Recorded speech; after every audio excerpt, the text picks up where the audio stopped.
Hey everyone, Rob Schaumer here. I was thinking about the difference between setting up a business online and setting up a business offline. And sometimes we look at them as two completely different worlds. Oh, it's so easy to set up a business online today. You can just get a shop for free. You can go on Yahoo and set up a Yahoo store. Google has things, Amazon. I'll just put my product up online and I'm ready to go. I'm ready to make my first million. But it doesn't often happen that way. And it's made to seem so easy, but there must be something that we're missing. And I was thinking about it today. What if you you had the opportunity to open up an Apple store, but instead of choosing your location, the location was chosen for you, and this was the location. Do you think you'd be successful? Do you think you'd be matching the level of sales of even the weakest Apple store in the world? Right. You need to have the proper setup, the proper location.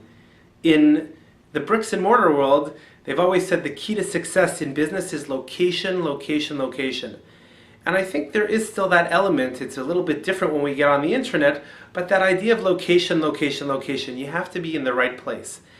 And what I think happens is when we start our businesses online is we jump in and we basically put our business in cyberspace in the equivalent of putting it in the middle of the prairies with no roads and no people. What we have to do is we have to set up the infrastructure. So just if you think about the downtown area in your city, it's bustling, it's alive, and if you pop down a store there and the product is decent, and you put up a sign that says grand opening, you're more than likely going to get some traffic. So what you have to remember on the internet is you first have to really take some time to set up that infrastructure. And I know you're anxious, you really want to build that business, you want to put up your site and start generating revenues, but if you don't set up the infrastructure, if you don't put, so to speak, the roads, the streets, the sidewalks, the lights, the system that allows people to come into your space, then you're not really going to do any business and you're spinning your wheels. So it's so important. So one of the things that I'm focusing a lot on right now with some of my clients is not trying to sell their products, but trying to develop their infrastructure, their relationships, using things like Facebook and YouTube and Twitter and their blog. But it's all about creating the relationship, giving value, communication, connection, getting to know each other. So you have the infrastructure, so when you're finally ready to share your product, you have an audience that actually is able to, so to speak, walk by your store, to walk by your site and see that sign that says grand opening. So this is a thought that I had and something that might be helpful as you're building your business online.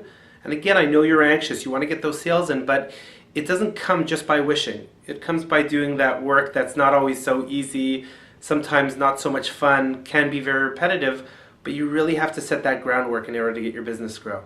I'd love to hear what you think. Comment in the boxes below, and look forward to speaking to you soon.